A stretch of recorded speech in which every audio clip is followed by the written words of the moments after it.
Hello बच्चों, कैसे आप लोग? तो कैसे हैं आप लोग? आई होप बेटा सभी अच्छे होंगे, अपने घर पर सेफ होंगे। आपके भैया फिर से आपके लेके आ गए क्लास 10th का चैप्टर नंबर 2। जी हाँ, जैसे कि आपको पता है कि चैप्टर 1 अपलोड कर चुके हैं। आपको चैप्टर 1 का लिंक किसी वीडियो के नीचे, यानी कि आपके नीचे नहीं, किसी You naughty, you teasing me. Video के लिंक के नीचे डिस्क्रिप्शन में मिल जाएगा रियल नंबर नाम का। इसका नाम क्या है? वास्तविक संख्या। जैसा आपके भैया ने आपको वादा किया था, जो वादा किया वो निभाना पड़ेगा। कि अब वो आपको 15 मिनट, जी हाँ, जो हमारा फास्ट 15 बैच चल रहा है, उस बैच के तहत आपको 15 मिनट के अंदर पूरे चैप्टर रिवाइज करवाएंगे। तो सुनना ध्यान से बेटा। चैप्टर 2 का नाम क्या है बेटा? पॉलिनोमियल, बहुपद। जी हाँ, याद रखें चैप्टर ओनली क्लास 10 से नहीं है, क्लास 9th वाले, 8th वाले, ये सारे बच्चे देख सकते हैं। सुनो बात ध्यान से। है क्या सर? पॉलिनोमियल का कुछ बेसिक कॉन्सेप्ट की बात करूं तो सर बेसिक कॉन्सेप्ट क्या निकल के आ रहा है? सबसे पहले क्लास 9th के पर्पस के लिए हमें सीखना है कि डिग्री क्या होता है। क्या समझना? डिग्री क्या होता है सर? डिग्री को हिंदी में बोलते हैं बहुपद की घात। क्या बोलते हैं? बहुपद की घात। ये वो डिग्री नहीं है, वो वाली बुखार वाली नहीं है सर। डिग्री का मतलब क्या है? बहुपद की घात। इसका मतलब सर, अगर कोई भी नंबर लिखा है, सपोज कि इस प्रकार से कोई भी इक्वेशन लिखी है, इस इक्वेशन की सबसे हाईएस्ट पावर होती है, उसे क्या बोलते हैं? उसे डिग्री कहते हैं। दैट मींस कि highest power of the variable term is called degree of the polynomial. यानी कि बहुपद की घात का मतलब है सर, जो भी समीकरण गिवन है, उस समीकरण से ज्यादा पावर होगी ना, उसका नाम क्या जाएगा जी? उसको डिग्री कहा जाएगा। आगे बात समझ। इसके बाद हमें क्या पढ़ना है? इसके बाद में पढ़ना है समीकरण। क्या पढ़ना है बेटा? इक्वेशन पढ़नी है सर। इक्वेशन को बोलते हैं समीकरण। और हमारे चैप्टर के अंदर क्लास 9th और 10th दोनों के लिए ही 3 तरह के इक्वेशन बताई गई। कौन कौन सी भैया? फर्स्ट का नाम रखा गया लीनियर इक्वेशन, यानी कि रैखिक समीकरण। तो सेकंड नाम रखा गया द्विघात समीकरण, यानी कि क्वाड्रेटिक इक्वेशन। और 3 का नाम रखा गया त्रिघाती समीकरण, मतलब कि क्यूबिक इक्वेशन। इनको पहचानना बहुत आसान है। जो पहचानने का काम स्पेशली क्लास 9th और 8th वालों को करना है। क्या काम करना है? कि सर कुछ नहीं करना, किसी भी इक्वेशन में जो सबसे हाईएस्ट पावर होती है ना, उसी को बोलते हैं क्यूबिक। अगर इस वाली इक्वेशन हाईएस्ट पावर का दिख रही है आपको? 3 दिख रही है। दैट मींस यस कि वो क्या है? त्रिघाती समीकरण में क्यूबिक इक्वेशन है। और सर जिस इक्वेशन के अंदर अगर हाईएस्ट पावर 2 दिखे तो इसे बोलते हैं क्वाड्रेटिक। और अगर हाँ हाईएस्ट पावर 1 दिखे तो उसे क्या बोलते हैं जी? तो उसे रैखिक समीकरण, यानी कि लीनियर इक्वेशन कहते हैं। काम की बात याद रखनी है, हमें ओनली वेरिएबल टर्म देखनी है। सर हमारे पास नंबर 2 तरह के होते हैं बेटा। एक होता है वेरिएबल और एक होता है कांस्टेंट। सर कांस्टेंट का मतलब क्या होता है? सर कांस्टेंट का मतलब होता है काउंटिंग। क्या होती है? काउंटिंग। ठीक है। और भैया वेरिएबल का मतलब क्या होता है? जो एक्स वाई जेड। जी हाँ, जो हम मैथ के अंदर जितने भी A to Z पढ़ते हैं, इन्हें कहते हैं वेरिएबल, यानी इन्हें कहते हैं चर। और जो नहीं पढ़ते हैं, यानी कि जो काउंटिंग पढ़ते हैं, उसे कहते हैं अचर। क्या कहते हैं जी? अचर। आइए आगे बात करते हैं सर। अब क्या पढ़ना है? पद के बारे में पढ़ना है बेटा। जो मियन मैंने लिखा है, ये मेरी खुद की लैंग्वेज, अपन का स्टाइल है। कहने का मतलब ये है, ये मियन आप कहीं भी मैथ की बुक में नहीं लिखा हुआ है। ठीक है जी। 3 तरह के मियन होते हैं। एक का नाम रखा गया मोनोमियल, एक का बाइनोमियल और एक का ट्रिनोमियल। सर मोनोमियल का मतलब क्या होता है? मोनो मतलब अकेला, सिंगल। बिल्कुल। मोनो मतलब आपके भैया, बिल्कुल मेरी तरह सिंगल है ये। ओ लायर मैन, मैं तुम्हें छोड़ के जा रही हूँ, अब जीते रहो सिंगल। यानी कि सिंगल टर्म का मतलब क्या हुआ सर? मोनो, जैसे मान लो एक्स लिखा तो मोनोमियल है, वाई लिखा तो मोनोमियल है। अगर मैं लिखूं 100 तो ये भी मोनोमियल है। सर मोनोमियल मींस जो केवल सिंगल टर्म होगी ना, उसे मोनो कहा जाएगा। मोनो मींस क्या? मोनोपोली। सुना है? मोनोपोली बाजार के अंदर होता है। तो मोनो मींस इसका खुद का एक बंदे का अधिकार होता है। ठीक है जी। सर द्वि मतलब बाईसाइकिल। सुना है? बाईसाइकिल। बाईसाइकिल में 2 पहिए होते हैं, इसलिए क्या बोलते हैं? बाईसाइकिल। जैसे यहाँ पे क्या नाम लिखा है? बायनोमियल, यानी कि ऐसी चीज जहां पर 2 टर्म होती हैं, चाहे वो x प्लस वाई हो, चाहे वो x प्लस 100 हो, कुछ भी हो सकता है। सर लास्ट में जी ट्राइनोमियल में क्या होता है भैया? इसके अंदर क्या आता है? इसके अंदर 3 टर्म आ जाती हैं। जैसे मान लो 2x plus y plus z, आ गया 3 टर्म, तो इसे कहते हैं त्रिपद। ठीक है जी। तो एक पदी, द्विपदी, त्रिपदी, यानी कि मोनोमियल, बाइनोमियल और ट्रिनोमियल। इसके बाद सर क्लास 9th वाले बच्चों के लिए उनके चैप्टर के अंदर बहुत सारी सर्वसमीकाएं हैं। जी हाँ, यानी कि बहुत सारे फॉर्मूले हैं, जैसे कि a प्लस बी का whole square, a minus b का whole square, a square minus b square. तो इन सभी फॉर्मूलों का उन्हें अच्छे से पता होना चाहिए। और मैं कहूंगा केवल 9th को ही नहीं, ये जिंदगी के जितने बच्चे मैथ पढ़ना चाहते हैं, मैथ पढ़ रहे हैं या किसी भी लेवल की तैयारी कर रहे हो, उन सभी को ये बेसिक फॉर्मूले तो पता ही होने चाहिए। तो हम बात करेंगे क्लास 10th के लिए स्पेशली, क्योंकि जो बातें मैंने अभी तक कही ये बेसिक पार्ट था। अब स्पेशली क्लास 10th वाले बच्चों के लिए जो एग्जाम में नंबर लेने हैं, जी हाँ, मेरी हर एक वीडियो आपको 6 से 7 मार्क्स देके जाएगी क्लास 10th वाले बच्चों के लिए। तो अब मैं आपकी बुक के अंदर प्रवेश कर रहा हूँ, आपकी बुक के अंदर एंट्री करता हूँ, बताता हूँ कौन कौन से क्वेश्चन एग्जाम में छपेंगे। हाँ जी, तो बात करते हैं बेटा क्लास 10th के अंदर जो क्लास 10th की 2023-24 के अकॉर्डिंग न्यू सिलेबस है, उसके अकॉर्डिंग जो बुक है हमारी, वहां पर हमें 2 एक्सरसाइज देखने को मिलती है बेटा। एक का नाम है 2.1 और एक का नाम है 2.2। जी हाँ, 2.1 के अंदर भैया केवल एक क्वेश्चन है, केवल ओनली वन क्वेश्चन, जहां हमें क्या फाइंड करना होता है जी, जीरोस फाइंड करना होता है। और भैया 2.2 में 2 क्वेश्चन है, क्वेश्चन नंबर 1 और क्वेश्चन नंबर 2। डोंट वरी, आपको दोनों समझाऊंगा यार, जस्ट वेट तो करो, तो रुको जरा। अरे रुको जरा, सबर करो। उसके बाद बात करेंगे सर, सुनो ध्यान से। तो क्वेश्चन नंबर जो अब आपके सामने ना, अब आपके सामने एक वर्ड आ रहा है जीरोस। क्या आ रहा है बेटा? जीरोस, यानी कि शून्य क्या होता है। सुनो ध्यान से सर, जीरोस का मतलब क्या है? देखो लाइफ में बहुत इजी थी, जब क्वेश्चन ऐसा हुआ करता था, याद करो वो दिन, x + 1 = 2, तो x = क्या था, 2 - 1, और s की वैल्यू क्या आ गई, 1 आ गई, इधर जाके माइनस हो गया वो, ठीक है। लेकिन याद रखना जीरोस का मतलब भी क्या होता है, find the value of x, y, z। तो सर ये तो थी आपकी आम जिंदगी। ये है आम जिंदगी। बात करेंगे मेंटोस जिंदगी की। अब भैया होता क्या है, तो जीरोस के बाद हमें 2 चीज देखने को मिलती है यहाँ पर चैप्टर के अंदर। एक मिलता है सम ऑफ जीरोस और एक मिलता है प्रोडक्ट ऑफ जीरोस, यानी कि शून्यकों का योग और शून्यकों का गुणनफल। भैया जीरोस को हिंदी में कहते हैं शून्य। क्या बोलते हैं? शून्य। अब मैं आपको 2.1 की बात करूं, डोंट वरी, आपको समझाऊंगा कैसे भी निकालना है सारी चीजें, बट फिलहाल 2.1 की बात करते हैं। देखो 2.1 को समझने का तरीका आपको क्वेश्चन में लिख के देगा y = p ब्रैकेट में x। जैसे ही ऐसा लिख के दे दे तो समझ जाना वो x एक्सिस की बात कर रहा है। जी हाँ, आपको पता होना चाहिए बेटा, एक ऐसे करके आपने ग्राफ पढ़ा होगा, जो ये वाली लाइन है इसे बोलते हैं y एक्सिस। क्या बोलते हैं जी? y axis. और जो ये वाली लाइन है इसे बोलते हैं x एक्सिस। क्या बोलते हैं जी? इसे बोलते हैं x एक्सिस। तो भैया x एक्सिस वाली लाइन की बात कर रहा है, ये वाली बात। यार हमारा ऐसा लिखा मिले कि y = p ब्रैकेट x, तो समझ जाना इसका मतलब है कि जहां पर x को काटा जा रहा हो, और जैसे ही वो x कटेगा उस टाइम से क्या बोला जाएगा, उससे शून्य कहा जाएगा। जैसे देखिए ये आपकी बुक का क्वेश्चन ही है सर। यहाँ पर देखो ये क्या है, x एक्सिस है, क्या x एक्सिस को ऊपर कोई भी लाइन गई, कहीं गई ना, इसका मतलब यस, इसका आंसर क्या है सर? इसका आंसर है 0। सर इसका जीरोस क्या है?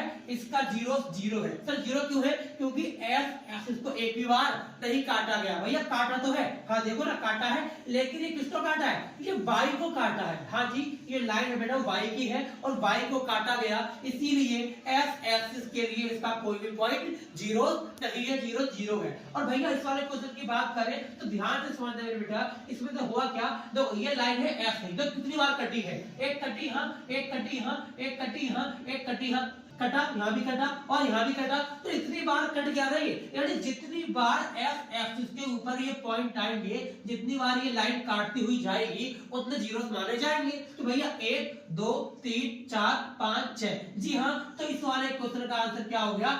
6 आंसर हो गया। यानी भैया इतना सिंपल था। जी हाँ, इतना सिंपल था, बट याद रखना 2 तरह का क्वेश्चन आएगा। अगर उसने दिया y = px, तो मैं चेक करूंगा x एक्सिस पे कितनी बार काटा है। अगर भैया उसने लिख दिया x = py, तो बहुत बढ़िया, अच्छा क्वेश्चन किया आपने। तो सर py मतलब y एक्सिस को चेक करूंगा, बस और क्या, y को चेक कर लो कितनी बार कटा, भैया आपका आंसर होगा। तो यहाँ से एमसीक्यू मेरे को देखने को मिला अभी मिड टर्म के एग्जाम में, और इस चैप्टर से केस स्टडी बेस्ड क्वेश्चन आया। जो केस स्टडी बेस्ड क्वेश्चन आया, उस केस स्टडी में ऐसी बातें आपसे पूछी गई थी, तो ऐसी गलतियां मत करके आना। आई होप आपको वीडियो अच्छी लग रही है, वीडियो को लाइक करना मत भूलना बेटा। और सुनो ध्यान से, अब हम बात करेंगे 2.2 की, कि कैसे हम मेंटोस जीते जाने वाले हैं, मतलब कि किस तरीके से। अब ये वाली बात हमारी जिंदगी से बाहर जा चुकी है, अब नई जिंदगी पे आ रही है। सुनिए, ये है मेंटोस जिंदगी। मेंटोस दिमाग की बत्ती जला दे। हाँ जी सुनेंगे ध्यान से। अगर मैं 2.2 की बात करूं बेटा, अगर मैं 2.2 की बात करूं क्लास 10th के हिसाब से, तो 2 क्वेश्चन मैंने तुमको बताया कि क्वेश्चन नंबर 1 में क्या होता है, क्वेश्चन 2 में क्या होगा, सुनना ध्यान से। जो क्वेश्चन नंबर 1 है वहां पे हमें कहा गया कि जीरो फाइंड करना है, मतलब कि शून्यक निकालना है, और यहाँ हमसे क्या बोला गया, यहाँ हमको जीरो दिया गया, यानी कि जीरो हमें दिया गया और कहा गया क्या निकाल, यहाँ कहा गया फाइंड क्वाड्रेटिक पॉलिनोमियल। क्या निकालो जी, क्वाड्रेटिक पॉलिनोमियल निकालो, ऐसा हमसे कहा गया। ठीक है भैया, ये दो क्वेश्चन है हमारे 2.2 में। अब भैया क्वेश्चन 1 कैसे करते हैं समझा रहा हूं, पहले सुनो। जीरो होता क्या है सर, जीरो का मतलब है असल में जो वैल्यू निकाल रहे हैं एफ की, वाई की, जेड की, ए बी सी डी, कुछ भी जो वैल्यू निकालते हैं बेटा वेरिएबल की, उन वेरिएबल की वैल्यू को ही क्या बोलते हैं, उसी को जीरोस कहा जाता है। पहली बात तो ये, और दूसरी बात कि sir how to find zeros, कि जीरो कैसे फाइंड करें। तो भैया जीरो फाइंड करने के लिए हमारे पास दो तरीके हैं। एक तरीके का नाम क्या है जी, दो मेथड है बेटा, एक का नाम है फैक्टराइजेशन मेथड, जी हाँ, जो कि क्लास 9 में आपने पढ़ चुका है, और एक का नाम क्या है बाय क्वाड्रेटिक फॉर्मूला। पर हाँ प्लीज गलती से भी ये वाला रूल यहाँ पर मत लगा देना। क्यों भैया, ये तो है ना सिलेबस में है, लेकिन बेटा जी चैप्टर 4 में अप्लाई करना होता है। जी हाँ, चैप्टर नंबर 4 जो है हमारा, इसका नाम क्या है क्वाड्रेटिक इक्वेशन, ये आपको वहां अप्लाई करना होता है। यहाँ पर ये फॉर्मूला इस वाले चैप्टर के लिए बना ही नहीं है, लेकिन मैंने आपको बता दिया कि एक ही क्वेश्चन को सॉल्व करने के दो तरीके हैं, और दोनों तरीकों में आप आंसर निकाल सकते हैं, लेकिन चैप्टर नंबर 2 के अंदर केवल ये वाला फॉर्मूला अप्लाई होगा। अब भैया इस फैक्टराइजेशन मेथड लगता किस पर है, किस चीज पर लगता है, तो सर ये ना क्वाड्रेटिक वाली इक्वेशन पर लगता है, मतलब ये ना द्विघात समीकरण पे लगता है। क्या लगता है जी, ये द्विघात समीकरण लगता है, पहली बात। और आपको पता होना चाहिए कि द्विघात समीकरण दिखता कैसा है जी, ऐसा दिखता है। कैसा, ax की power 2 plus bf plus c equal to 0। जी हाँ, ax square plus bf plus c कुछ ऐसा दिखता है। क्या, द्विघात समीकरण दिखता है। अब भैया अब हमें ये पता करना पड़ेगा कि a क्या होता है, b क्या होता है, c क्या होता है। तो बेटा a का मतलब क्या है सर, a का मतलब है जो f की पावर 2 से, सुनो ध्यान से, जो f की पावर 2 से गुणा हो रहा है ना, वो a है। यानी कि a का मतलब क्या हो गया, f की पावर 2 का गुणांक, और अंग्रेजी में कोएफिशिएंट ऑफ f की पावर 2। और भैया b का मतलब क्या हुआ, बेटा b का मतलब f का गुणांक। क्या हुआ, f का गुणांक, मतलब वही जो f से गुणा हो रहा हो। अच्छा, यानी कि कोएफिशिएंट ऑफ f, उसे क्या बोलेंगे, b कहेंगे। और सर c मतलब, बेटा c मतलब कोई भी काउंटिंग, यानी कि कोई भी कांस्टेंट टर्म, कोई भी अचर पर इसमें काउंटिंग आती है, उसको c कहा गया। ठीक है सर, यानी पहला काम मेरा क्या होगा, क्वाड्रेटिक इक्वेशन देखते ही समझ जाओगा कि यहाँ पे जीरो निकालने के तरीके हमारे पास दो है, लेकिन चैप्टर 2 में ये तरीका अप्लाई करना है। ठीक है भैया, अब सर ये तो बताओ how to can factorise the equation, यानी कैसे मैं फैक्टराइज करूं, कैसे फैक्टराइज करूं। तो सर सुनो ध्यान से, सर पहली बात तो ये कि इस वाली इक्वेशन और क्वेश्चन में आपको ऐसी इक्वेशन गिवन नहीं है, इसे मैं कहता हूं स्टैंडर्ड फॉर्म। क्या बोलते हो बेटा मैं, स्टैंडर्ड फॉर्म। जी हाँ, ये किसी भी क्वाड्रेटिक इक्वेशन की स्टैंडर्ड फॉर्म होती है। अगर क्वेश्चन ऐसा नहीं है तो पहले ऐसा बनाओ। देखो स्टेप फॉलो करो बेटा, स्टेप 1 की फॉर्म क्वाड्रेटिक इक्वेशन, अगर ऐसा नहीं है तो पहले उसे ऐसा बनाओ। सर ऐसा बनाओ मतलब पहले लिखो f की पावर 2 वाला, दूसरी बार लिखो s वाला, फिर लिखो काउंटिंग। ऐसा बनने के बाद सर सेकंड स्टेप में क्या करूं भैया, दूसरे स्टेप में क्या करो, c को कर दो a से मल्टीप्लाई। जी हाँ, इस वाले c को कर दो a से मल्टीप्लाई। मल्टीप्लाई करने के बाद क्या करूं, एलसीएम लो। सर एलसीएम क्यों लेना पड़ रहा है, ताकि मैं फैक्टर निकाल सकूं, दो गुणनखंड निकाल सकूं, दो नंबर निकाल सकूं। उससे होगा क्या भैया, तो देखो स्टेप 3। सर स्टेप 3 में क्या होगा, जो bx है, मतलब जो बीच वाला है, उस बीच वाले को ब्रेक किया जाएगा, तोड़ा जाएगा, और सर तोड़ के फिर 2 पार्ट में तोड़कर प्लस या माइनस करने पर बीच वाला मतलब कि bx आना चाहिए। और सर उसी bx को, यानी कि उसी नंबर को, ऐसे दो नंबरों को गुणा कर क्या आना चाहिए, जो मैंने c को a से मल्टीप्लाई किया था वो आना चाहिए। क्या हुआ, समझ नहीं आ रहा, नहीं। डोंट वरी, एक क्वेश्चन करके दिखाता हूँ आपकी खुद की बुक का 2.2 का क्वेश्चन नंबर जो 1 है, उसके अंदर हमें जीरो निकालने हैं। तो बात करता हूँ मैं 2.2 का क्वेश्चन 1 का थर्ड पार्ट कैसे सॉल्व करेंगे, सुनना ध्यान से। हाँ जी, तो भैया आप क्या करेंगे, आप देखो ये वाला क्वेश्चन आपकी बुक का बैठ 2.2 का क्वेश्चन नंबर 1 का थर्ड पार्ट है, जहां पे हमें कहा गया फाइंड द जीरोस और वेरीफाई करने को बोला। डोंट वरी, यहाँ पे सत्यापित करने को बोला है, तो मैं आपको वेरीफाई भी बता दूंगा कैसे वेरीफाई करते हैं। सुनना ध्यान से। सर सबसे पहला स्टेप फॉलो करेंगे, बिल्कुल स्टेप फॉलो करते हैं। देखो पहले क्या करूंगा, इस क्वेश्चन की शक्ल देखो, क्या ये ऐसा दिखता है क्या? सर नहीं दिखता, क्यों? क्योंकि यहाँ पर बीच में BS वाला होना चाहिए। अब मैं क्या करूं, सर बीच में BS होना चाहिए, तो क्या करेंगे, सर इसको लिख दो यहाँ और इसको लिख दो यहाँ, और क्या कुछ फर्क थोड़ी पड़ेगा उसके, लिख दो। तो देखो स्टेप 1 मैंने क्या लिखा, सर 7F को लिख दिया यहाँ पर और इस -3 को लिख दिया यहाँ पर, ठीक है जी। तो ये हमारा क्वेश्चन बन गया। सर इक्वल टू 0, आपकी मर्जी लगाओ ना लगाओ कोई फर्क नहीं पड़ता। सर सेकंड स्टेप क्या है, सर C को A से गुणा कर दो। तो C मतलब काउंटिंग, हाँ बेटा काउंटिंग, काउंटिंग को कर दो A से गुणा, मतलब 3 को कर दो 6 से मल्टीप्लाई, कितना आ जाएगा भैया, 18 आ जाएगा। सर एलसीएम क्यों ले रही हो, ताकि दो नंबर का पता लगा सकूं। जब मैंने एलसीएम लिया तो भैया फैक्टर आ गए, एक आ गया 2 और एक आ गया 3 3 9, यानी एक आ गया 9 और 2।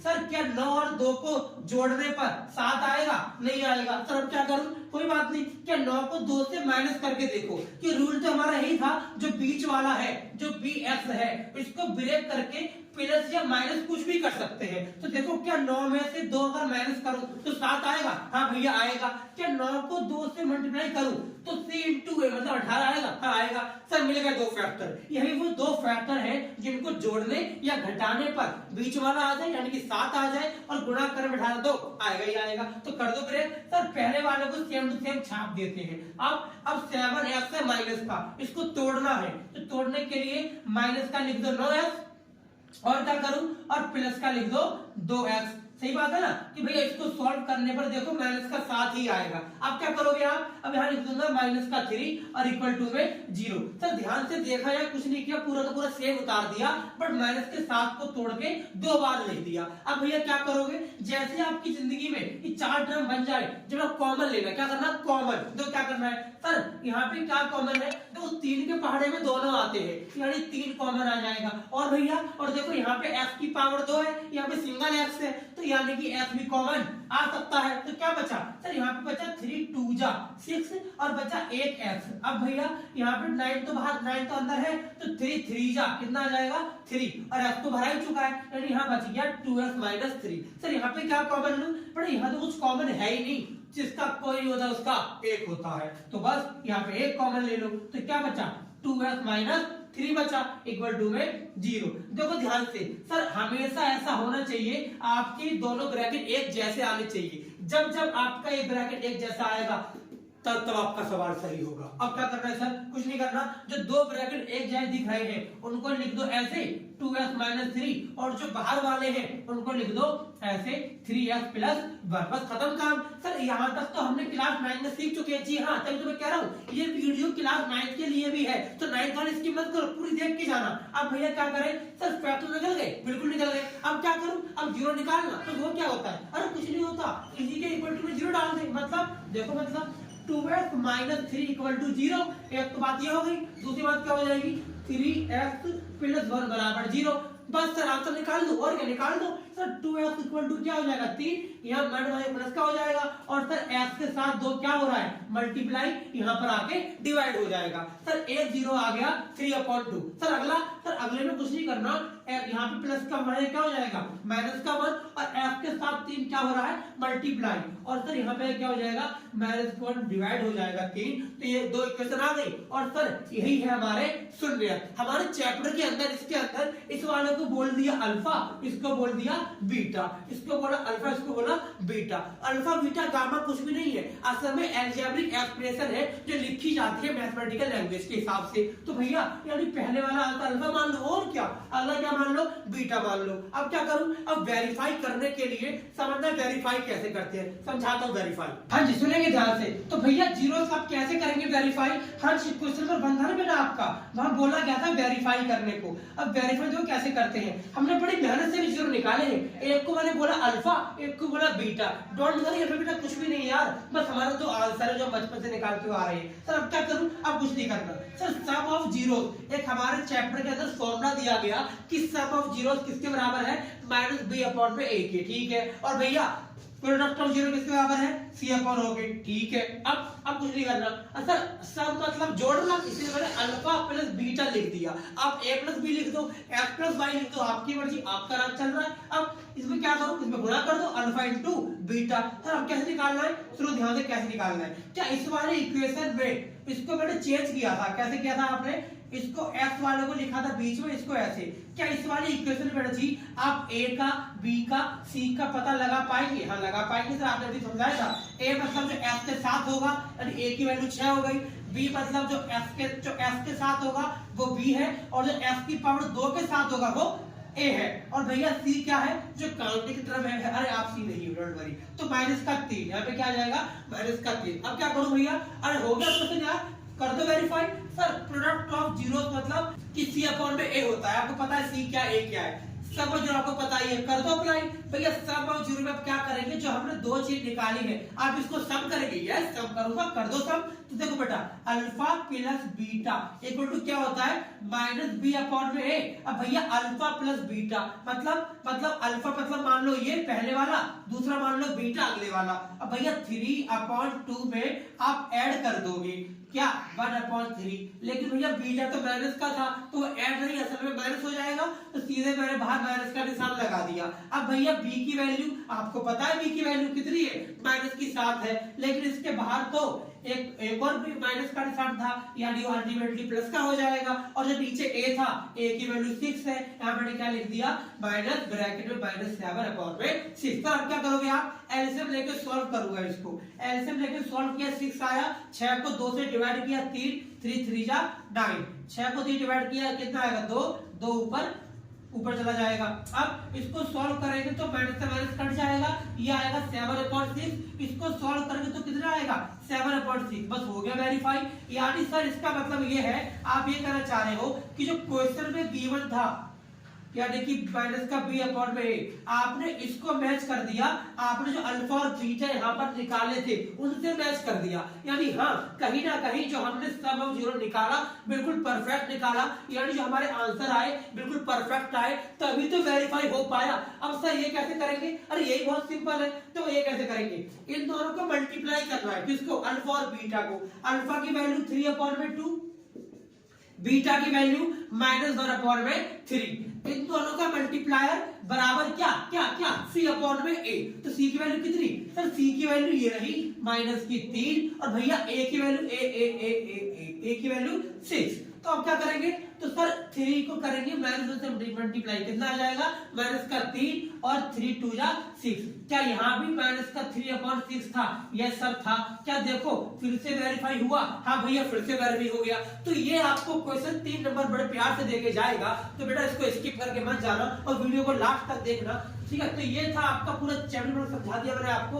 तो यहाँ से हमें 3 मार्क्स मिलेंगे। तो एग्जाम में क्वेश्चन बहुत अच्छे आ रहे हैं, सीधे वो आपको जीरो दे के बोल देता है सब निकाल दे, क्वेश्चन निकाल दे। तो जस्ट आपको इस वाली बात में पुट करना है। जैसे ही आपने इस वाली बात में अपनी कहानी पुट करी तो कहीं ना कहीं आप एक क्वेश्चन भी निकालने के काबिल हो जाएंगे। तो इस तरीके से आपका ये चैप्टर 4 से 6 मार्क्स का एग्जाम में देखने को मिलता है। और जो मैंने स्टार्टिंग में बेसिक पार्ट बताया था क्लास 9th वाला, कभी कभी पेपर इसी बनता है तो वहां से भी आ जाता है। तो आई होप मेरा वीडियो आपको अच्छी लगी होगी, और अगर आपको वीडियो से कुछ भी फायदा हुआ हो तो प्लीज वीडियो को अपने दोस्तों को फैला देना और दोस्तों को बता देना कि हमारा फास्ट 15 बैच चल रहा है, जिसमें 15 से 16 मिनट 20 मिनट के अंदर हम एक चैप्टर कवर कर लेते हैं बहुत ही डीपली। तो बेटा वीडियो को देखने के लिए धन्यवाद, थैंक यू सो मच।